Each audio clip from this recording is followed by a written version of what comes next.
financial services collate in my blood, but pushing that onto the edge of technologies that are going to have an impact on financial services, not just amongst human beings, but amongst machines. Thanks. Hey everybody, I'm Mike Oppenheim. I'm with Discover, and I manage our data operations across all the lines of businesses at Discover, and I also manage our decision technology group as well, which is essentially the group that works with our data science group. So we've sort of centralized the data science team because they're really hard skills to recruit for, and so we want to make sure we're as consistent as possible. Maybe we'll talk about that a little later. But then, once we sort of get the scores back from our models, et cetera, you have to do something with them. So we have teams that develop strategies and decisioning platforms and business rules, et cetera, to decide what to do when we get output from some of these models. And so my team manages that across the enterprise. So I've been in the financial services space for almost 20 years and working everything from software to the data space, and just seen a lot of the things that work well. I've seen a lot more things that don't work so well. So hopefully we can talk about some of the lessons learned and what can make these types of things work well for your organization. Hey everybody, my name is Greg Alva. I lead data architecture and analytics for Synchrony, and what that is largely our architecture and usage processes. If we think about core data management skills, so all the engineering work, our data lake, our data warehouse platforms, all the tools to drive machine learning and artificial intelligence efforts. You can see in my bio, we came to Chicago a few years ago, and I created an innovation station, which is a ready-to-serve capacity for data scientists and data engineers and UX designers that are kind of a BAU capability for our business leaders to come in and tease out a big idea about making a tremendous investment in technology, and that's served us pretty well. And we've been able to kind of take the ideas and the proofs of concepts that we'll probably talk about from that concept stage to hold them up to the rest of the company and say, hey, look, does anybody have one of these? And drive a tremendous amount of investment. So, this year we're tracking north of about $40 to $50 million of spend just in my space alone to drive the data platforms that are enabling over $100 million worth of net benefit for our company. So, exciting time. Companies, we woke the bear up, and the bear is really, really hungry across the company. So, Kelly, you probably want to get started. Wow, all right. That was great. I mean, I think back this way. Yeah. I think what you hear is everybody's pretty excited. We were talking earlier when we were prepping for it. This really is the most fun topic that we get to talk about in any type of panel for all kinds of reasons. So generally, when we talk about artificial intelligence, and I did a little presentation on it, I don't know the level of knowledge in the crowd. Right, so if some of you are very in-depth and can write Python scripts and things of that nature, I'll apologize ahead of time, because we're going to kind of take it back to the basics a little bit to give some of that grounding on what we say AI is.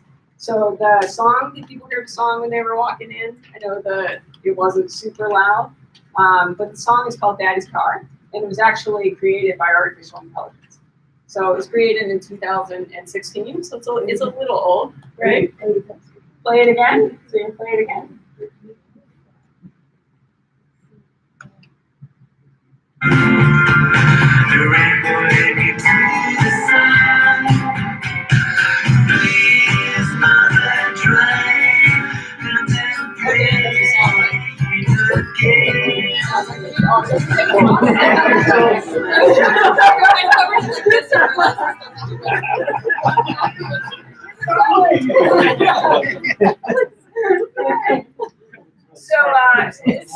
That's awesome.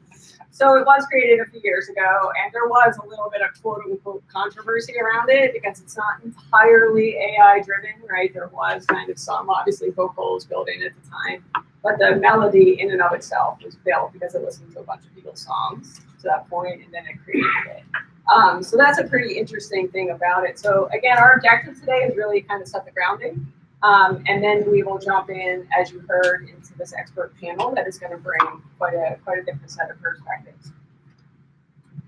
So in that context, the question is always, what is AI? And that's in quotes on purpose, because many of us who actually touch the space in some way, shape, or form actually hate that word, right? We hate AI, we hate the word artificial intelligence because it actually doesn't mean a lot. Because it's a lot of different technologies that people tend to lump into, excuse me, the word AI. And in its simplest terms, the suite of technologies that we call artificial intelligence really is about extending human capabilities, right? You're extending computers into human capabilities. So clearly you guys interact with the suite of artificial intelligence every single day of your life. I'm sure you know this. But we think about, hear, right? So I put in the concept of senses. So you hear things, which Alexa and Siri, speak, touch, biometrics. We think about the Google goggles. There's Microsoft Face, which is an app now. So you see a lot of the visual image recognition. And a lot of that is based on, some of these things. We call it a virtual agent. I will tell you, a virtual agent is all built on the back of machine learning, right? And so that machine learning is there, natural language processing and generation, so on and so forth. So these are a suite of technologies that normally get lumped under the term artificial intelligence, but frankly, they have different purposes that we look at in that context on different things that they're going to try. Next page. Okay, so somebody was asking me, I can't remember, I apologize, I've blamed it on the cold drops, as I keep saying since I got here. But somebody was asking me earlier if we're going to talk about the data. And I was like, well, it's all about the data, right? So that's exactly what we're going to talk about. There's a reason that you see the panel up here, and there are a lot of individuals that actually focus on data. And so they really say the kind of launch of artificial intelligence and its modern terminology was in 2006. And Fei Li, she was a new computer science professor. She saw everybody looking around and saying, how do I build a better algorithm, right? So that's how I'm going to improve artificial intelligence. And she said, well, I don't know if that really makes sense because the algorithms in and of themselves, they learn on the back of the data. And so what she did is she went out and she built what they call ImageNet, this big world of objects. I know it says entire world, I pulled that off, that's a hard thing to say, it's the entire world, but she did a lot of objects, pulled it in, started an annual competition, which said, how do we identify images with the lowest error rate? So over the 7 years that she ran this competition, because it is now sunsetted, the initial accuracy was at, as you can see there, 71.8, and then rose to 97.3, which is actually better than human accuracy at this point in time, right? So over that 7 years, it grew that way. And why did it grow that way? Well, because we actually had the data, we learned off the data, and then only then were we able to refine the algorithms to improve the impact of artificial intelligence. So to kind of represent that, the panel was saying earlier, they're not sure they could get this right either, but what we're going to do, has anybody heard of the husky or wolf? Good, because if you have, then I tell you not to participate in the actual discussion of it. So what we're going to do is I'm going to show you photos of, whether it's a husky or a wolf. You're going to guess whether it's a husky or a wolf, right? And we're going to kind of go through that. Should be pretty straightforward, I hope. Let's go to the next slide. So the left-hand side, that's a wolf. How about the right-hand side? Husky. Okay, next page. Yes, so the computer predicted this accurately. It is, in fact, a wolf and a husky. So the computer was very right about that. Next page. So left-hand side, wolf. Right-hand side, wolf. Wow, you guys are awesome. So yes, the next page. 100%. This is exactly what the computer predicted on this. At this point, the computer is getting to over 99% accurate. So everybody's like, oh my gosh, this is amazing, right? We're teaching this computer to understand the difference between a wolf and a husky. So the next page, left-hand side, husky, right-hand side, husky, right? Okay, so what did the computer predict? Yeah, so the computer predicted the right side is a wolf, which, again, some of the humans did as well.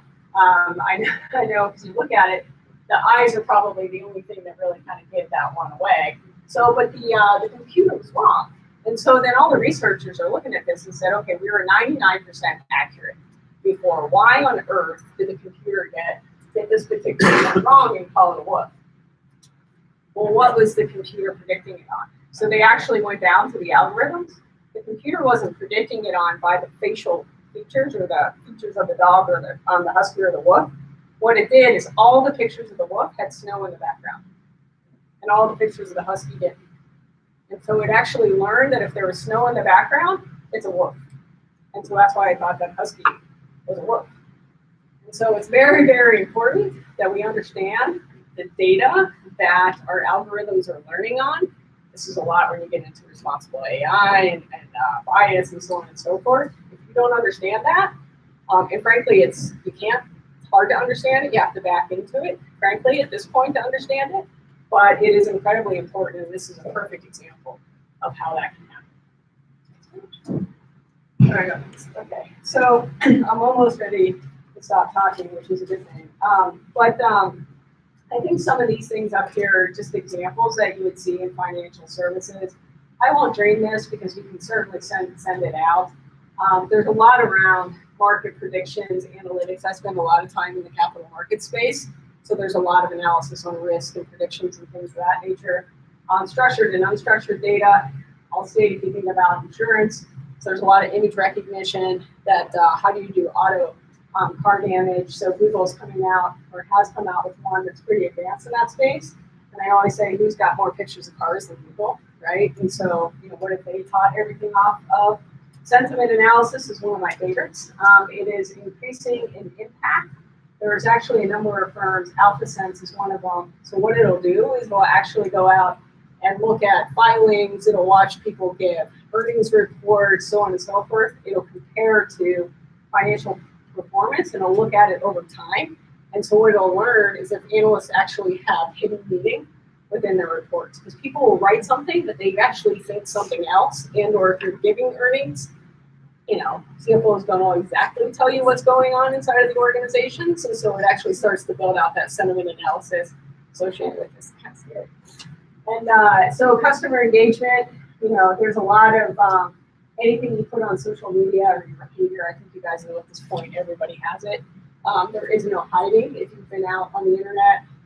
The facial recognition that UBS does, I particularly like this. If they start offering you different investment categories, they see how your face reacts and whether you actually don't like it. And so they start to not offer you things in that scenario. So there's a lot of applications that people have come up with, and this just touches it, which is why this group talks about, we're going to build some things and then let the business take it from there, because it's just kind of limitless, and you're going to hear that.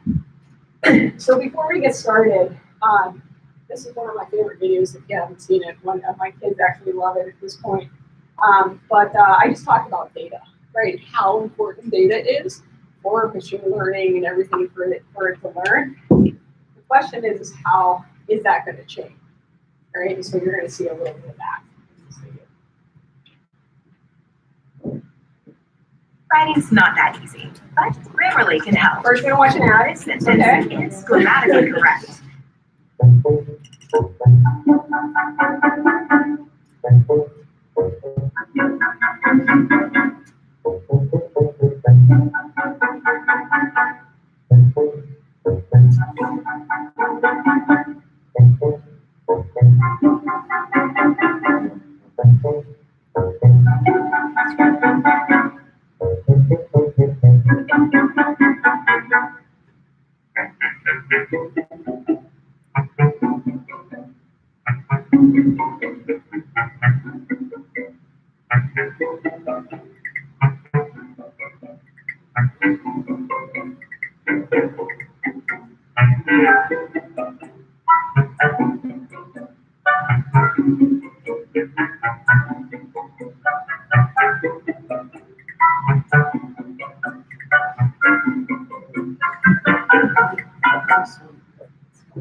remind you when your kids started to learn how to walk, right? So you didn't show it how to walk, you just gave them senses.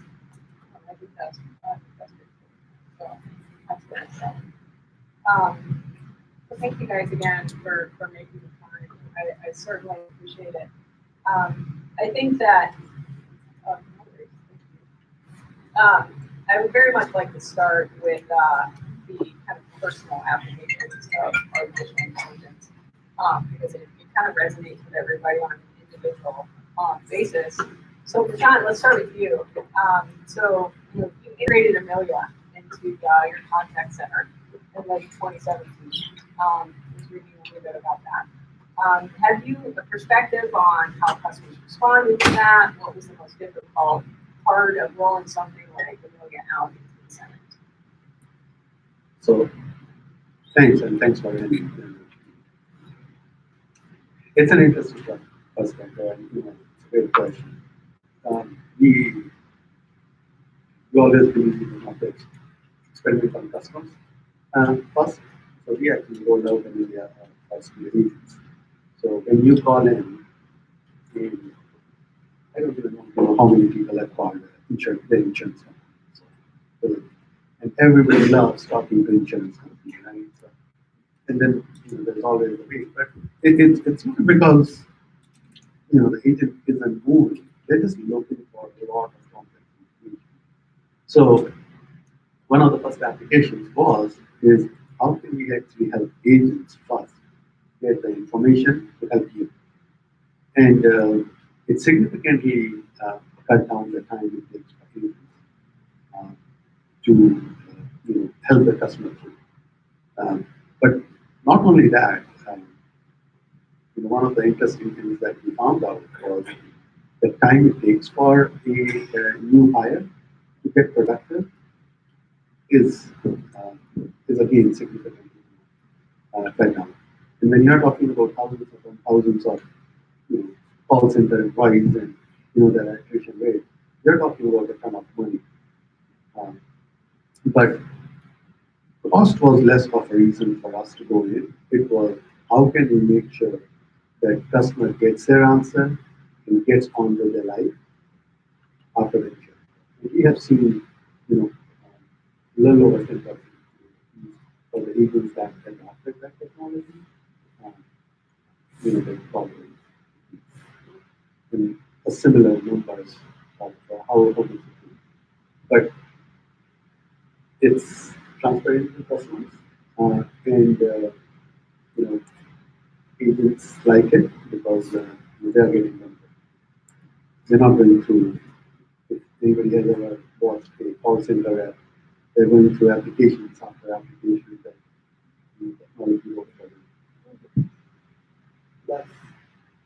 That's my perspective, and we are exploring multiple different options along those For lines. mild to moderate eczema, there's Eucrisa. It's steroid-free. Do not use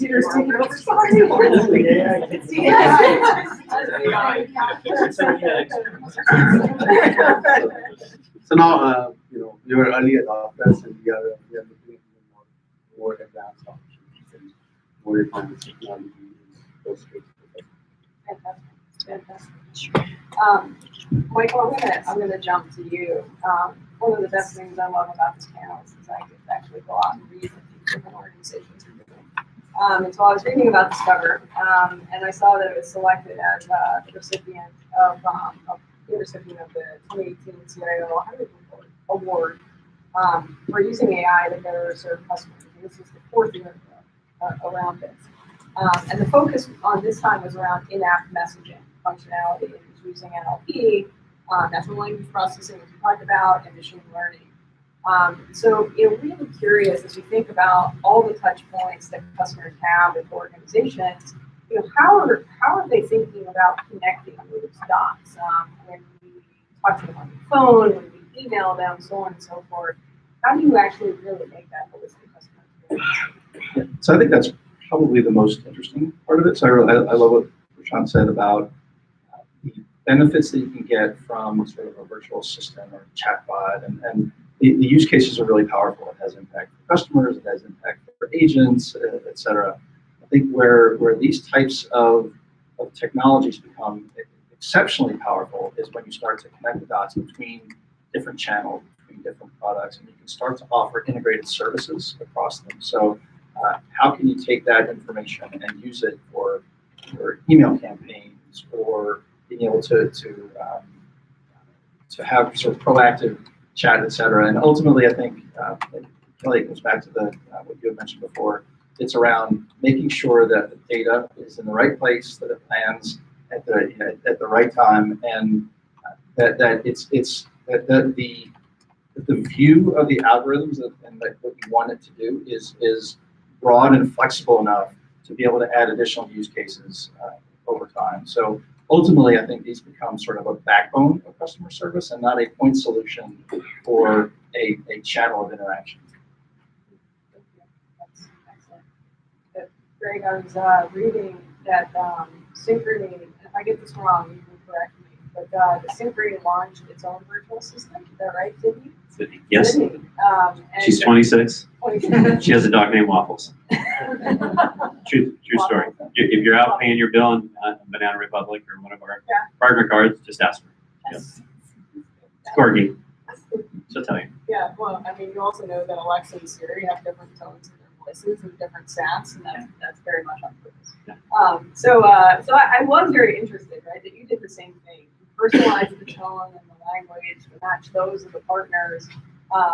It's driven a lot of productivity. So, why did you decide to customize it so much? How did you get such kind of rapid results in this space? It was pretty impressive. Some of it was a little lucky, right? We rolled Sydney out in October 2017, and it was enormously successful. And so we thought, hey, we're going to run it up for all of our clients, and the next big retailer that we rolled it out for, not so much. So it was really hard learning that to Michael's point, getting the data right and matching that interaction with those customers for that retailer was really important. But just to give you some facts around Sydney, she's answered well over 500,000 calls, and she has a deflection or a succession rate of successfully answering the call north of, well, we say publicly 50%, which is normally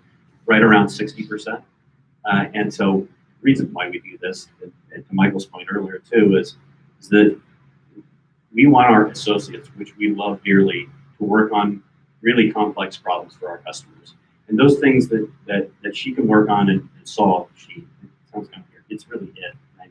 It's hard not to personify her because you can see her when you log in. But we want them to work on more complex issues for our customers and solve those issues, and let the machine solve the address. And she can do some pretty complex things like fee waivers.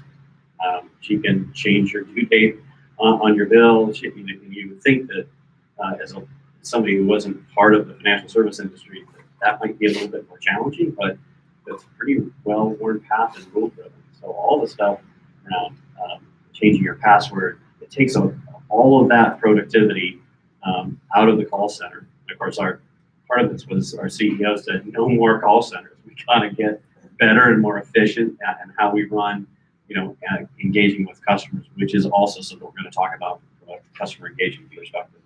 But it's remarkable. She has a customer score that rivals any associate that we have on the floor across the Philippines, the U.S., and India. And it's truly amazing. But your mileage is going to vary. And so we've had to really be careful as we've rolled this out to new retailers to be really focused on how those customers wanted to interact. It's an excellent point. It's like anything, if you're rolling it out like on a global basis, you have to customize it. You guys haven't seen the SNL skit on Alexa for seniors. Yeah, watch it, right? That is fantastic, right? And you're watching it going, yeah, that's Alexa kind of tailored to seniors right there, right? That's right. That's right. It's a really good point. Yeah. Ruby, I'm gonna come to you. So one of the things I really love as we extend this out is how do we then change the game around products and services? And I particularly enjoyed your intro because I'm the same way. I don't believe any of these technologies are all kind of coming together, and it's all about the combinatorial impact that we think around those.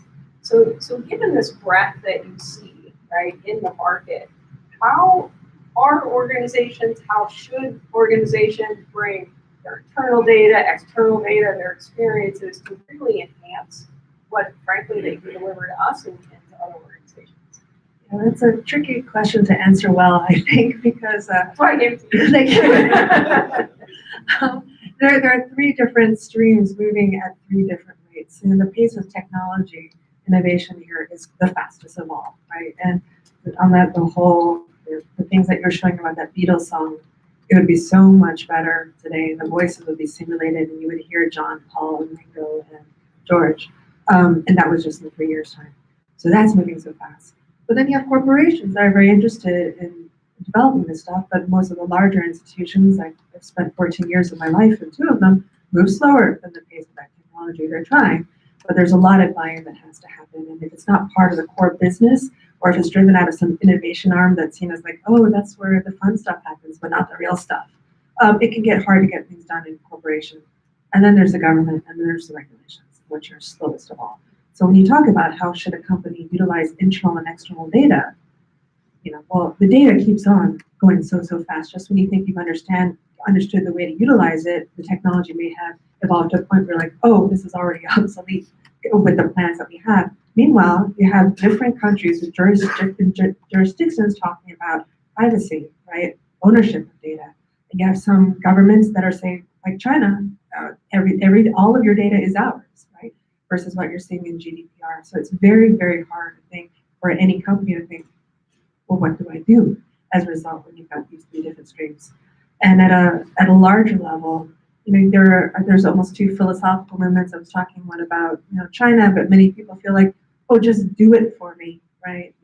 If for financial services for the younger millennial generation, there's something called errand paralysis, which is it's hard for them to do like stuff like to go register to vote. To go pay your bills by mailing something. It's just too hard to actually do a physical errand versus just purchase. I was like, just do it for me. Can you just manage all my money and tell me what to invest in for me? But you're ceding a lot of control to an organization if you do that. The other philosophical push is what we're seeing when you do cede all of your data. Everyone against Google suddenly, or Facebook in particular, saying you're not, you're ruining, you shouldn't be controlling our data this way. Well, which one is it going to be? I don't think the consumer knows. So that's how I'm not answering your question, but because those are all the different things that go through my head. I was talking to I'm working at the B2B organization, and we were talking about how you use data.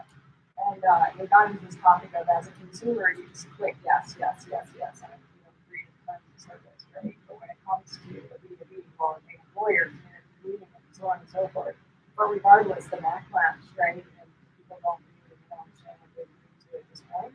That's that concept that every single thing we do is actually out there, like everything we do. So they encourage to know the solutions about that. But then what it is an excellent point. So Prashant, I'm going to give it first, and then Greg, I'm going to come to you afterwards. But Prashant, I have historically not spent a lot of time in insurance, but I've gotten to enjoy it quite a bit more over the past couple of years. But what's really interesting to me as I get under the covers of insurance companies is how you're beginning to think about what is the next evolution of products, right? So we have car sharing, we have connected homes. Like what are we thinking? Like how does insurance play a role in that? So if you just go beyond this idea of a paper, I think we'll solve that. Well, where are you going to take us in the future? What are you really going to ensure? If you're serious, I know why I like you. The first person I know was like, I enjoy insurance. I just think there's a lot of opportunity. That I agree with. It's probably simple. But when we think of insurance, and you're absolutely right, there's car sharing, IoT, we are looking at everything. And one of the things that we talk internally a lot is away from insurance and home health protection. When you think about it, maybe the car, there is the part that the car sharing and everything, the the amount of autos that need to be insured will go down. But then you look at the boom in the digital side of it. This just happened, I think, this week. I think just about every 6 months I get a letter. We found somebody who was not authorizing access to information. Everybody has probably stayed at Marriott here at some point of time or the other. Um, there is a lot of protection with customers. When you're looking at sitting in a Uber or any other versions out there, it's really about you don't know if you're protected. So when I look at Allstate has taken a lead. We work with Uber to provide that kind of protection, and we have been able to be nimble and be flexible to be able to offer an Uber driver and at the end of the day the passenger you the protection in case something goes wrong. So there's a lot of opportunity. There's a lot of opportunity. We have to look not just in the auto and the home, which are the traditional ones, life that we think about, but the opportunity that presents with just about everybody now has a Nest or an Ecobee or Honeywell, which are connected. We can actually there's a lot of data coming in, and if we are collecting the data, the right data, um, there is opportunity for insurance to go beyond. I agree with that. I often think about it as, stop thinking as a one-time insurance, but really that partner for life. If I posted online that I'm getting married, and somebody comes and gives me a call and says, "Hey, congratulations, do you need additional property insurance? We want to make sure that wedding ring or engagement ring is covered." I actually I would love that versus me having to call and get it and so on and so forth. That kind of interaction and partnership is frankly what a lot of people are looking for. Just has to happen at the right time. I would actually add one more thing. Like, how many people have gotten insurance with employers? And I would say in the last couple of years, a lot of employers have started to offer these, the digital identity and all of those. That protection landscape is only increasing. The threat vectors that we have are significantly more now than they were a few years ago. 100%. So Greg, I'm gonna come excuse me back to you because it's not always about personalization per se, and reading about the real-time ML models that you put in place to facilitate credit decisions. You do that in seconds. We got to balance this fraud. So what information are you basing those decisions off of? How are you improving that accuracy rate over time? I would say it's a tremendous amount of data, both internal and external, that we started to aggregate. And probably the best way to kind of think about this is one of the first models that we developed was a malicious, what we call malicious intent. It's a synthetic fraud. I know something about you, or I've stolen something, part of your identity, and I've created an account. And I had this idea in the innovation stage, and I'm like, guys, I want to take all of our, at the time, 65 million cardholders, and I want to do a classic classification problem, red, yellow, green, across all of them. And it was a supervised learning, so we knew what fraud looked like, and we wanted to apply that across all of those customers.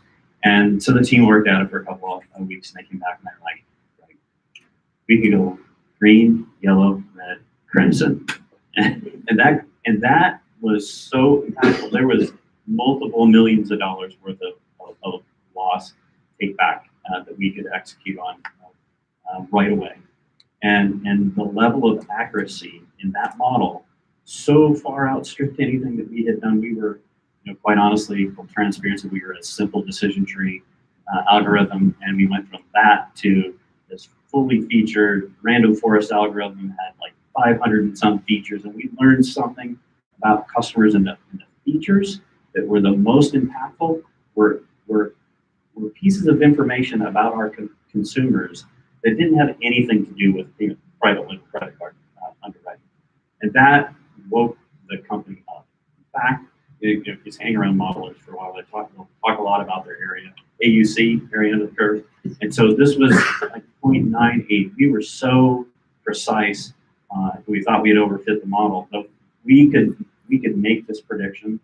And then and as we were explaining it to the credit team and the fraud team, as they were excited about the initial opportunity. Now this, by the way, this model is on an MVP path, and it's in its third or fourth generation. It gets better it's millions of dollars per month in loss reduction, or loss avoidance now for us. But they realized that we had been denying credit for good customers, that we had no better information to resolve. And so it changed the way we thought about credit and underwriting completely. Now our credit teams measure themselves on how much sales they're delivering. If you're in a financial service business, the credit teams are historically not known for driving sales. They're known for like restricting access to credit. And so it's fundamentally transformed the way we think about the major parts of our business process, all based on this one model. And so just the sheer volume in terms of the amount of data that we're amassing. I'm just resetting the technology on both of our data centers, and I had to explain to our CIO that we're buying and purchasing enough capacity to store as much information as we have in the history of the company.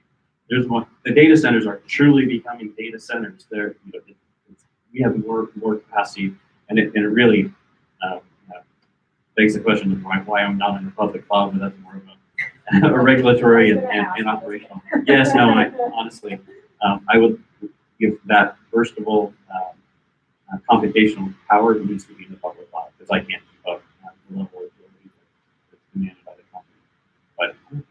But right? Yeah, I was all over the map on that, but the accuracy borne out by just the volume of data about our customers is truly remarkable.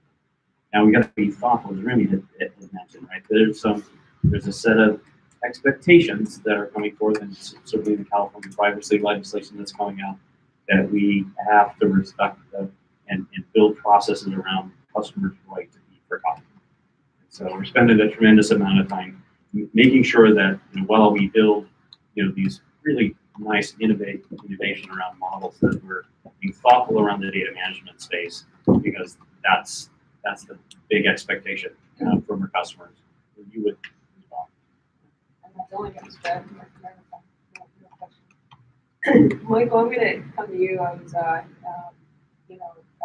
reading your bio, so I was learning all about your own money. But I saw that you had some. That might help. Sorry for the picture. You didn't notice me. It was. There was a lot of history too, in kind of the operational side of the data and pulling that out, which an engineer by training or by education, actually, it's just something I've always loved. So first of all, a lot of older institutions, there's a lot of times you have to move slower because the data's kind of locked, as you call it, right? So getting that information out, first of all, and then kind of back to this point of, once you do, how do you make sure you're using that for positive customer impact versus doing something that's perhaps good for Discover and not necessarily good for the customer? Right. So I think maybe to That's build all on kind of questions. that's okay. So to Greg's point as well, I think there's a really interesting balance. There is a huge volume of data that's available, both for larger companies that amass it, as well as purchasing from a number of different sources. And that lets you start getting really good at being able to understand things like synthetic fraud and patterns that humans can't see, but that our algorithms can start to see. Some of the dilemma that some of your incumbent financial institutions have, that maybe some of your fintechs don't necessarily have, are between fair lending and adverse impact. There are only so many different types of attributes you can use You really have to be able to understand that if you are starting to make decisions based on some of the attributes, but they also correlate to decisions that you would have made for some of the forbidden attributes, zip code, race, gender, et cetera, that might impact fair lending, then you can't end up using those as part of your model. So it really is a tightrope on the types of things you can use, particularly in underwriting. Fraud, slightly different, but still an implication for how you think about treating customers fairly. And so back to the wolf idea, right? It's what types of things are actually impacting the decisions you make versus the ability to make money off of additional better marketing, better fraud management, better underwriting, et cetera. So it is a significant balance between the two. I think ultimately, how you strike a balance between treating customers fairly and what's best for the company ultimately is I'll maybe take a half step back. As we think about the opportunities for some of these algorithms, the power, and I think Rumi mentioned it before, that the power of these algorithms and the state of the art in this space is becoming so phenomenal that it's easy to outstrip the process part. And so spend a lot of time, a lot of focus, and a lot of layers of validation around risk management, both for do we think we're getting the output of the models and processes that we're planning to get, but also are we upholding our company values? And that isn't necessarily a one-size-fits-all. Some companies, part of the reason that banks, credit card companies, et cetera, have gotten a bit of a black eye in the past is that we have had instances of predatory pricing and sort of unfair fee practices and teaser rates and things like that. And those are part of some companies, it's part of the DNA. Some companies don't do those things. And so it's not just a matter of technology. I think it really is a matter of your corporate values and how those are embodied as part of your processes and your algorithms. Greg, I'm going to come to you. I had the pleasure of having dinner with Greg a few months ago, and met him during that. And one of the things that struck me quite hard was how you got started down this path. How you actually convinced people that getting the data and building the analytics on it was so powerful. You see a lot of organizations will go and say, hey, I gotta build a data lake. Everybody's building a data lake, I gotta build a data lake, right?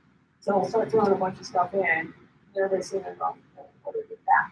And you just took this approach that, versus, you balance this idea of I don't have to wait for permission, and yet I'm not gonna go whole hog and crazy. I thought it was quite impressive. So, kind of for those in the audience who might be thinking about this for their organizations, how do you strike that balance? How do you get started and make sure people understand the value? Yeah, so what we ended up doing was, because I started down this path with talking to a lot of technology vendors because I'm in the technology organization, and I would talk to many of the big sets of technologies, and they would say, you got to buy my big box, you got to buy my technology, and I'm like, honestly, I just want to solve a business problem. And then I met a partner that said the same thing. And so we said, look, let's focus on the business outcomes first. Let's start narrow. And so we literally got on a whiteboard and we said, look, what data do we have?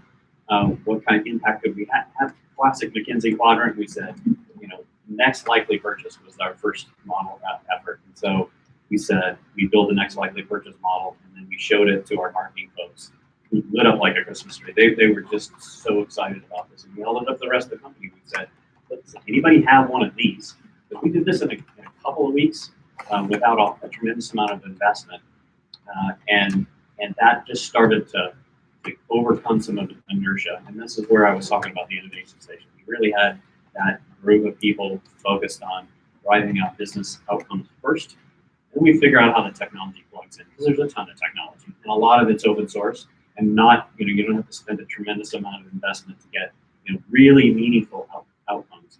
But after that, it became the malicious intent model, and then a merchant fraud model, and then it snowballed into this multi-year investment journey that we've been on. And so that's how we got started. And it was really, really impactful. And so now, like I said, we woke up the kind of corporate bear, and everybody needs that late capability and our ability to really push position data and our analytics to drive customer engagement. And we're doing that across our enterprise operations teams, our credit transformation efforts that I talked about earlier, there and our enterprise customer engagement teams. And so those are three big strategic initiatives that are very well funded and have multiple data engineering and data science teams that are actively in parallel building and driving business outcomes.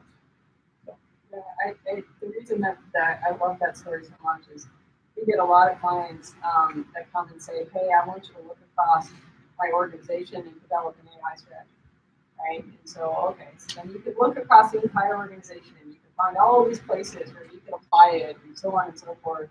And you sit at the end and you end up with PowerPoint and you're like, okay, great, right, this is what I could do. It's a complete waste of time. I would not do it. I would find a place, I would get started, I would drive benefit, make sure the technology is interoperable enough so that you can actually build on it, and just move. Yeah. Don't waste your time doing some big study, right? Because trust me, there is value there. I mean, there's value, right? So just find one and move. Right? That's why I really love that story. Yeah. Thank you for sharing that. All right, Ruby, I'm going to end with you, and then we're going to open it up, make sure there's questions. But I mentioned it at the beginning, this whole idea of responsible or explainable AI, and Mike touched on it too, and how do you know you're using the right data? I was doing another one of these a bit ago, and I was telling you don't really know what's sitting in the algorithm. You know, what does that really mean? So how do we make sure that we have the right checks and balances? How do we make sure that we don't end up in a husky look situations? What are some of the advances you're seeing in that space? It is such a huge topic right now. Yeah, and it's always challenging. I'm not sure it's going to be solved anytime soon, but this is perhaps where it's to the point where I was explaining earlier what we do at Outlier. You don't need to just look at AI in and of itself, right, in isolation. You don't just trust how it learns as you think about the inputs, whether that's through blockchain, which is a shared ledger where all the users are going to be able to see the data that's there, as well as the sensors that are capturing the data to begin with. There are different areas where you could perhaps authenticate to some degree the quality of the data inputs that you have. But where I get a little bit concerned, though, and I mentioned governments before, is there can be a lot of manipulation of data. We've seen this many times. It's really hard to know how the data was retrieved, and if it was retrieved in ethical means, and whose definition of ethics is that. What I like about AI the most, it makes me the most philosophical as a VC investor when I think about where we should be investing and why. It's not to take a tangent off of financial services, but when I think about AI, and the most rapid advancements that I've seen in AI these days are in the military. And what we're engaging right now, something called hyperwar. We do this all the time, nonstop, United States, China, Russia, for the primary people. For those who noted when Donald Trump, I think towards the end of last year, said U.S. is going to be focusing on AI, yay. That wasn't for us on stage. That was a political statement. It was a geopolitical statement, given how much AI is being utilized in warfare today. What do you do? How do you inject ethics in that? How do you inject morality in that? How do you know that the technology that you're using or developing is going to be used for right or wrong? I guess very similarly, now let's bring that back to financial services.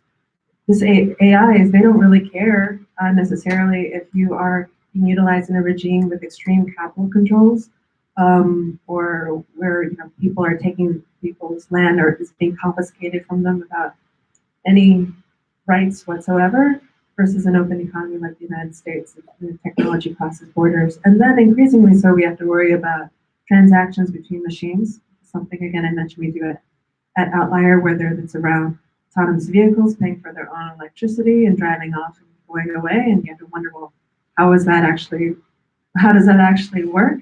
And you have to think about the biases that is also being placed in data as you're trying to. There's just the questions go on and on and on. I do think, though, however, we're at a very interesting point right now where humans still have a lot of say in the development of the algorithms.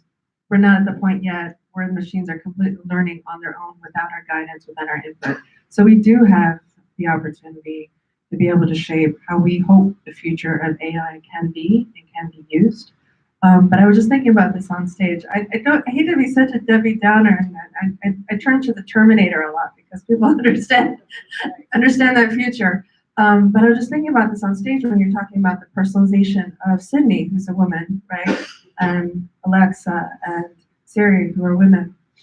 I don't know if anyone's ever taken the subway in New York City, but there's two voices on the subway. One is the guy who says, "Stand clear of the closing doors," right? And the other is the lady who says, "Next stop is 14th Street. Doors will open on the right." And there's a reason, apparently, there are two voices. And they say people will take instructions from a man, will take information from a woman. Okay, and Siri and Alexa and Sydney, they're all women because I guess they're giving us information. So we're taking AI and we're trying to say we don't have biases, but we're throwing those biases back on ourselves all the time. My hope is that the next financial AI will be a man or have a man's voice, please, because that's also part of the ethics and morality that we should be driving in our systems going forward, right? So I didn't answer your question. I'm just sitting on this soapbox, but anyways, there are challenges like any challenges. Again, the important part is we are still very much in a position where we can make a big difference in how this plays out going forward. I might have to use that. Is that copyrighted? Good. All right, we're going to open it up to the audience. Make sure you give you guys a little bit if there's any questions you have for the panel here.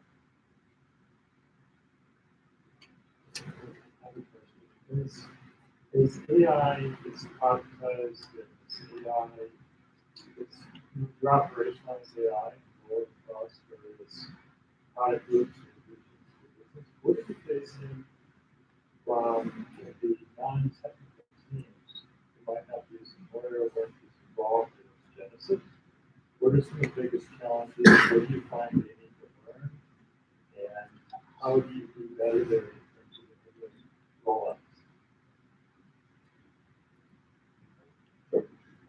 So I think part of it is back to how do you explain how the model is thinking about it? How does it come out with the outcome? So the more, especially from a lending perspective, you have to be able to explain why this outcome, why this variable, why not this variable, et cetera. So part of it is the explainability. The other part of it is, and I think back to Greg's point about how to get started on these types of things. So one of the first sets of models that we rolled out are what we call sort of old dog, new tricks, right? So it's taking our logistical regression models, putting some gradient boost or random forest models on top of them. It's all the same data, and you can start to see, wow, we got X% lift just from all the same data coming in, but the model making a little bit better decisions, or I should say, better sort of probabilistic, forecasts off of those. And when you start to show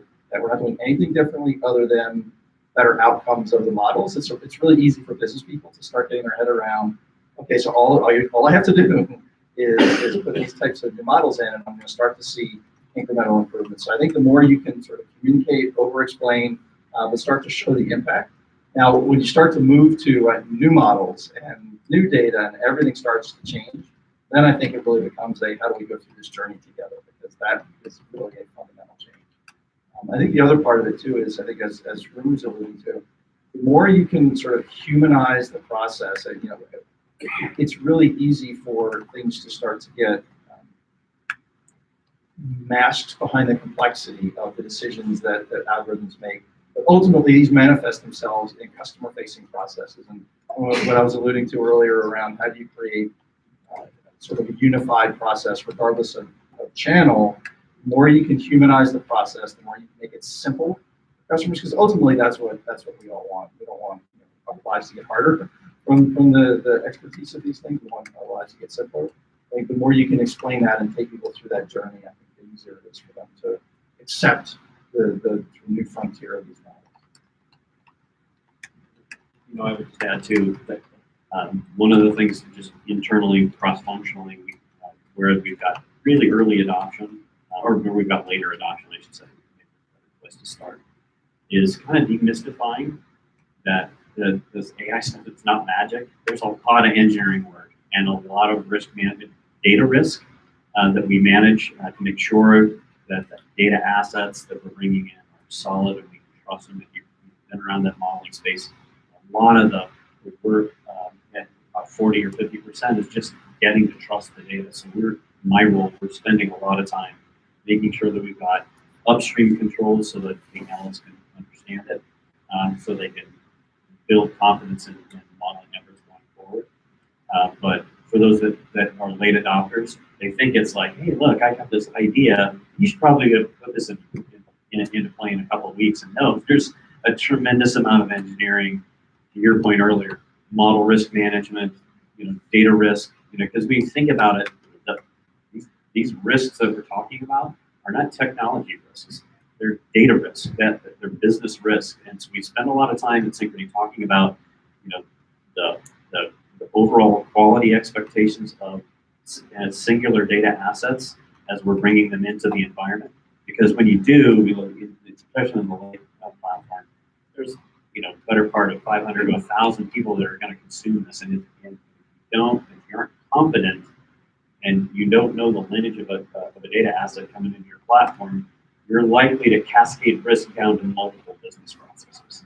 And so we spend a lot of time talking about setting expectations that, hey, look, this looks kind of sexy and cool as an outcome, but let's be practical about what the work is to bring the data and the assets together to drive the math. Right? It's all about that, driving engagement. I'm sorry, I have one more point because I forgot. I'm sorry. Very helpful. No, I shut have up, this sorry. like 2 answer rule.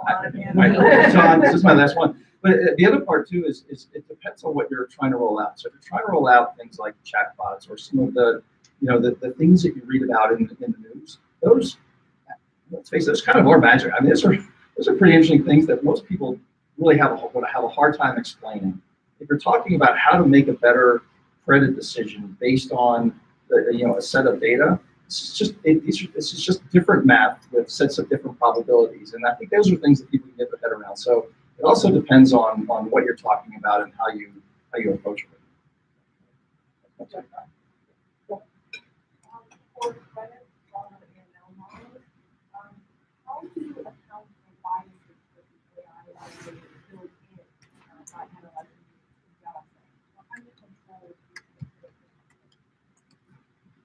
do you I would say in my role from the data architecture perspective, all of our architecture process, our provisioning, our modeling, data modeling, their processes have risks.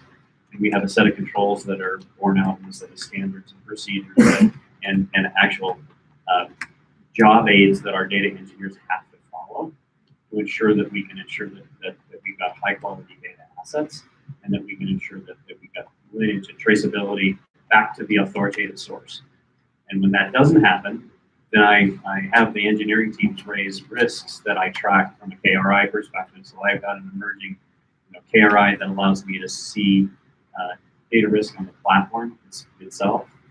In terms of bias in the model itself, I'm not a modeler by trade, so what I do know is we have a very robust model risk management process that all models have to be run through and challenged. And like to your point earlier around fair lending, once it gets through the model governance process and it's classified and the training expectations are set and retraining expectations are set, then it has to go through a fair lending review. It's going to be a credit model, right? And so we absolutely have to make sure that we're staying in compliance with fair lending laws. And so that's not an easy process to get through before it actually goes and affects a customer.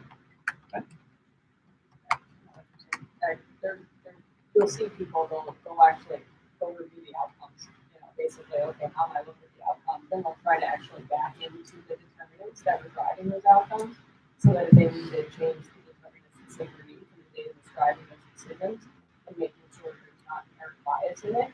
But it doesn't take away, none of this takes away the rules that you actually have to look at the outcomes, which is what you do anyways, right? If humans are kind of running the process, it's all kind of the same process. It's like, we talk about security different inside of my four walls or on the cloud. Well, still have to have the controls, right? It's still there, it just depends on how you get it. Yeah, so what do you guys see the next real machine learning is? Not just algorithm and, that it's going, et cetera, but true machine learning as it goes through outside of the whether it's in finance or outside of, That's a perfect question. You guys, you can start, and we got it. I mean, you listed some examples. I'll say just about everybody's experimenting with it. I'll give an example of Allstate. We have a way that if your car is totaled, they're using machine learning to do decisioning faster, and we are trying to get humans out of the loop on the the total car that loss model. I have always found consumers, sometimes, as long as they don't think they're interacting with, actively interacting with AI, but when they are paying for it, that is, we all interact with Siri and Alexa, and we love it. But when we actually call up, and somebody not agreeing with that. But when we actually call up a call center, we try not to get to that. We can't hit zero fast enough, right? Yeah. Because we believe we are entitled. We are paying for that service. But going back to your question, I think I'm seeing this everywhere, and most of the effort is getting put in. I'm actually amazed to see most of the amount of effort and the percent of effort that gets put in for a customer experience. And that's everybody, as digitization takes on, data becomes even more available, and everybody is trying to use ML and AI to be able to improve the customer experience, reduce the lag time, get you on as soon as possible, but getting you the right answer. So I don't know if I can actually answer one area, but from singing song to and I would say that was a much better way of singing song than I would ever do. So I would say AI has definitely surpassed me, but it's amazing the amount of progress.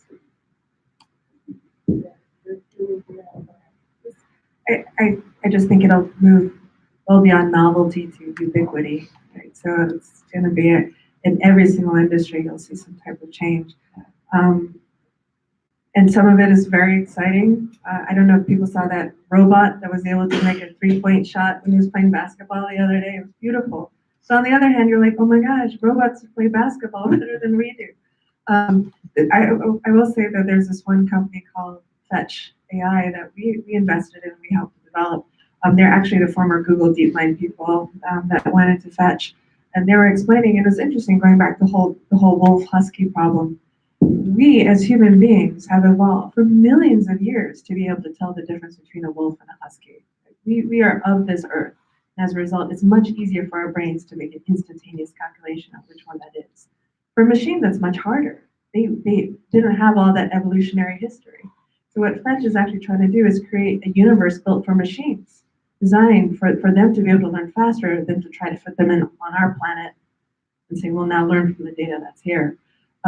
And what they're doing is, like, if you create this own universe for the machines themselves, they will be able to make better decisions that make us happier, right? And they can, if we want, for example, say, take me to tell a travel agent, I want to go to Minnesota when it's 65 degrees and sunny. The Fetch will be able to go through and say, most likely, 95% probability, it's going to be on May 27th of 2 years from now. Anyways, to extrapolate this beyond and beyond, as these machines become better to create a universe that makes humans happy, when Fetch was talking about this, I basically saw that they were designing the Matrix, right? Whereas this whole universe that's constructed is wonderful for us, but the reality could be something far different. So, but what's great, like I said, it's not a Hollywood movie. It's people today that are working on this. There's still hopefully a lot of humanity that can be injected into this process. And just like everyone who has an iPhone today did not have the same iPhone in their hand even just 5 years ago, right? The pace of adoption of this will be fast, but I don't think it'll be scary. We will get used to this. But my only hope is that we maintain our humanity as we do.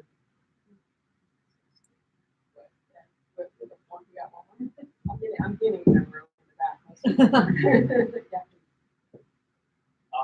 You know, you guys are on the cutting edge of AI and innovation that's out there, and we're creating things that are doing jobs better than a human would do, replacing agents, playing stuff, essentially all call centers.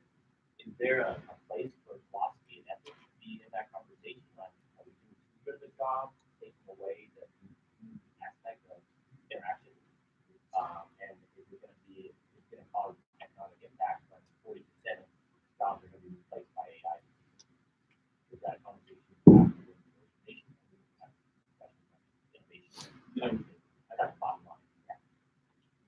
I would say, if you listen to our CIO and our CEO, Margaret, she'll tell you, we want to make sure that the human side of all of what we're doing is enabling our agents, the people that would be impacted, to work on things that are more impactful for our company.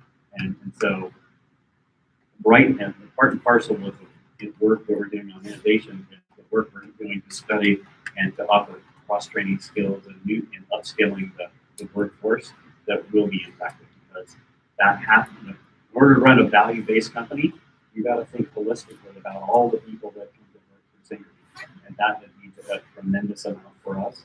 So, not for 1 second do we not think that as we impact some of our call center workers with a chatbot AI, do we think about retraining them to do other things in our company, work on more impactful things. I just said that twice, but it's more augmented skills and augmented AI. The way we think about it, we want people to stay with the company. I mean, sorry, if you don't mind, but thoughts on this too, and right, my two personal, because I'm jumping in. There's clearly a lot of research on this and what's going to happen from a macroeconomic perspective, and then what happens kind of on the ground, right? And then there's a lot of people who are very much in the mix of a lot of leaders kind of looking at it. I'll give you my perspective on where it's work. On a macro level, right, it's actually going to create jobs. It's going to be goodness that comes out on a macro level. That's very clear. The biggest challenge we face is it actually going to increase the divide, right, that we have. Because if we don't retrain, if we don't find jobs for individuals, right, we already have divide. There's any question, if people live in Chicago, you can see the divide, right? So we already have a divide. Is it actually going to reinforce that and make it even worse so people can't even get into Synchrony, right, to start, right, to be able to retrain? I feel like that's a real challenge. So one of the things, though, that if you actually look at demographics and this idea, so is it going to take over and won't have human interactions? You'll actually, what the data will tell you there is that people actually want human interaction. So everybody thought robo-advisors were going to get rid of wealth. It's not the case. So robo-advisors have a place, but actually what you see is that individuals want to interact with their advisor. They just want to interact when they want to interact, right? And or they want them to be able to predict when you want them to interact, right?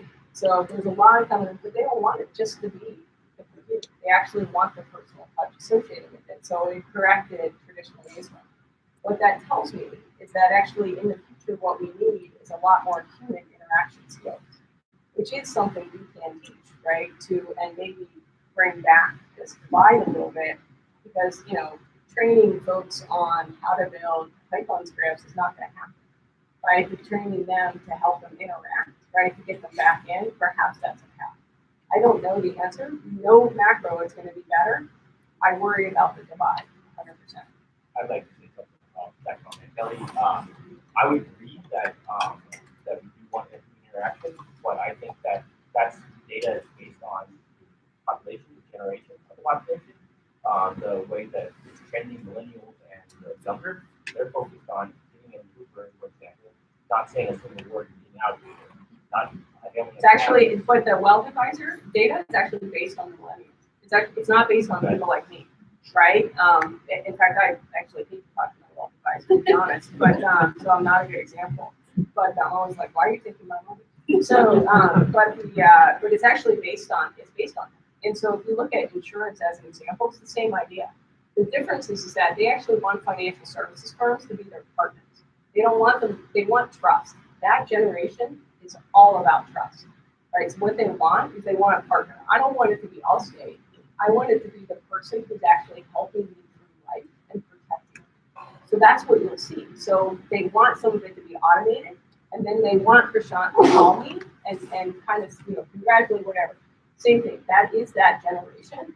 It's just that they're very picky about when they want to happen, which requires this persona and this personalization. Segmentation in its own terminology no longer exists.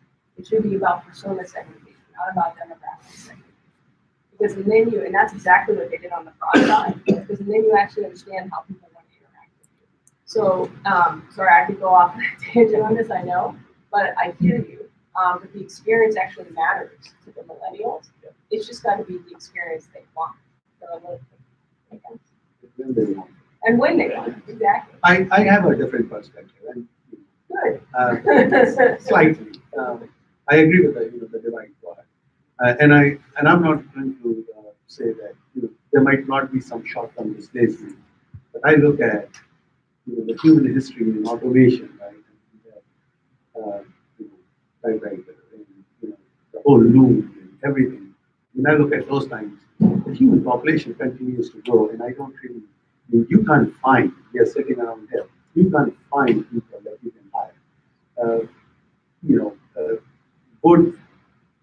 And I also want to balance this whole concept of completely do what we are doing. A year ago, it was like AI will do everything, and now you start to hear terms like AGI and AI. It stands for Artificial General Intelligence and Artificial Narrow Intelligence. And now everybody wants to focus on AI. And it's amazing, right? I mean, we are trying to scope it down because we do see the reality. Some jobs will be taken, and done by the machine. Yeah, I mean, whose lifelong goal is to sit in a call center and, have their bathroom breaks be, monitored. On the other hand, there is a ton of questions that we have, we want to improve. I mean, I take the example of Amazon all the time. Their goal is not to have call centers like just go away. They will make every single effort not to have to get you to a call center. But once you get to a call center, you can keep talking if you have time. So it's that experience part, right? I mean, I don't know. I wasn't retail. 8, 9 years ago, 10 years ago, you couldn't find Amazon's 1-800 number. You can, easily call them. They provide, the buttons. I think the whole, fear is very, very much overblown. And humans have a tendency to always start with, thinking the worst outcome, and then we, really work on the possibilities. And I agree with you. It will be, there will be a whole lot of jobs that will be created that we can't think of now. And if I can do painting, I mean, great. I can't. So it's not taking my It job. actually can. There's something fun to Yeah. look at. That was about $436,000 that got sold on Christie. I still don't. I wouldn't put $4 on it, but somebody did. So when you are pushing AI technology, the business leaders understand the business outcome. But what about the operational people? Underline people who are implementing the AI technology, which job or process, but then internal. I'll give you my example. I work with operations a lot, and every one of those people, you go to their desk or you talk to them, they actually have an Android and an iPhone on themselves. They're all using it. The initial reaction is always negative, like, hey, this is going to take away the job. And we as tech and business leaders haven't done really a very good job of, focusing on the value we are bringing. we always tend to, somehow focus on cost. And it's not a bad thing, but it's not the whole story. And after a little bit, I have not seen a huge blowback.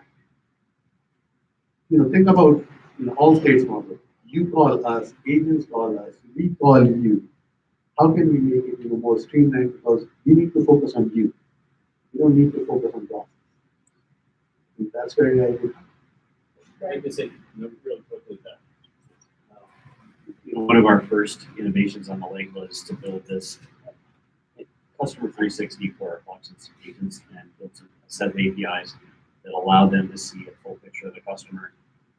And I'm telling you, they were so delighted because they come to work every day and they struggle. They struggle to solve one problem, but once we put a full picture of what the customer looked like, and they got that call, they could engage with them much differently and actually serve that customer better. And at the end of the day, they walked away more satisfied with their job. It was the most amazing thing, like the Uber of all collection calls. They played it back in our boardroom that we had like somebody who had 9 delinquencies with 9 accounts with them. They solved it all in the same handle time as they would with one customer with one account. And so just how they thought about measuring the work, their workforce and their personal pride in their work, that data and those real-time services actually enable them to have a better work experience. So the one thing I would tell you, since I work with a lot of organizations that do this, I don't think there's, I know this was a very positive story. There are many organizations that are using it to reduce costs, right? There's no question, right? But that's certainly an objective that some organizations are doing. The thing that depresses me the most when it comes to things like that is that the amount that they're spending on doing something like automation versus the amount they're spending on retraining is mind-boggling. It's like here to here, right? And then we sit here and we say, well, we have all these jobs that we can't fill. We're like, oh, like you actually have all these people that have worked for you that you can retrain. So when Greg talks about, I don't know how much they invest in training, but that gap is very apparent in a lot of organizations, which frankly we find very frustrating. We're starting to see it go like this, thank goodness, but there's a lot more to go. And so kind of coming back to this macro point, there's going to be more jobs. That's proven economically. The challenge is going to be is how do you actually retrain the folks who are doing the repetitive tasks today that we are automating, right? And there is an opportunity for organizations to do that, and they're missing the boat right now, largely speaking, and they should overinvest in that, and they're full stop. I think the other thing that's really interesting to me is the things that we had talked about as far as how technology is starting to sort of appear much smarter and understand and predict the types of things the types of products and services that we want, and the way that we think about it. I know Rumi had said she's done some work in sort of the crypto space, and the way that we think about money and the psychology around that, et cetera. We're starting to understand so much more, and then we talked about bias before, the psychology and sociology around how people think and why we do what we do and why we react the way that we react because of evolution, et cetera. And then we turn around in the same way and say, but the people that we can sort of let go because we're cutting costs in the call center, et cetera, we don't sort of apply the same view of what it takes to move around change management and how to get people to think differently. Just think about, okay, here's what I can sort of manage to next quarter from a cost perspective. So I think there's a real opportunity to continue to think about, it's a little bit grandiose, but the things that make us human, the way that we sort of, the psychology and the way that our brains have evolved, and how you can use that to get people, and because retraining itself just sort of takes on a bit of a life of its own. It's like, well, someone has a new job, we'll retrain them. Well, what exactly does that mean? It's some of the things that people are particularly good at, that work seems to drive out of them, are the ability to relate to other people, to be able to tell stories, to be able to interact in the ways that we consider things human, but we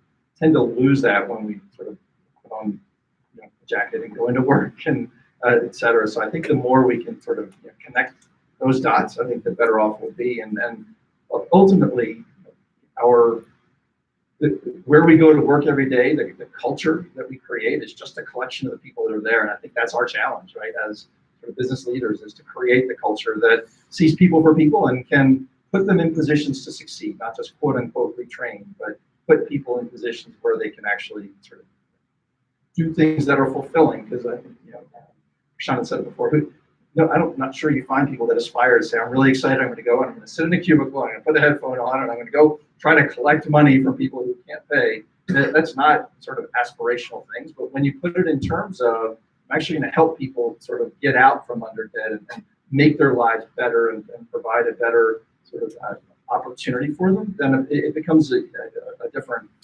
sort of a different proposition. So anyway, I think there's just an opportunity for all of us as leaders in this space to maybe think a little bit differently about it. I couldn't imagine a better way to end. I'm sorry, I'm literally getting like so many marks from the back of the room at this point. But that is just such a very, very pleasant way to think about the combination of human and machine. So thank you guys for spending so much time with us. I'll assume that you were engaged by the questions. And thank you so much to the panel.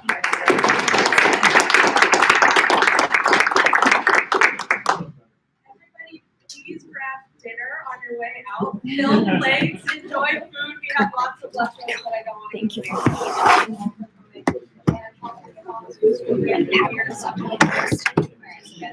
So I think I'm gonna do it.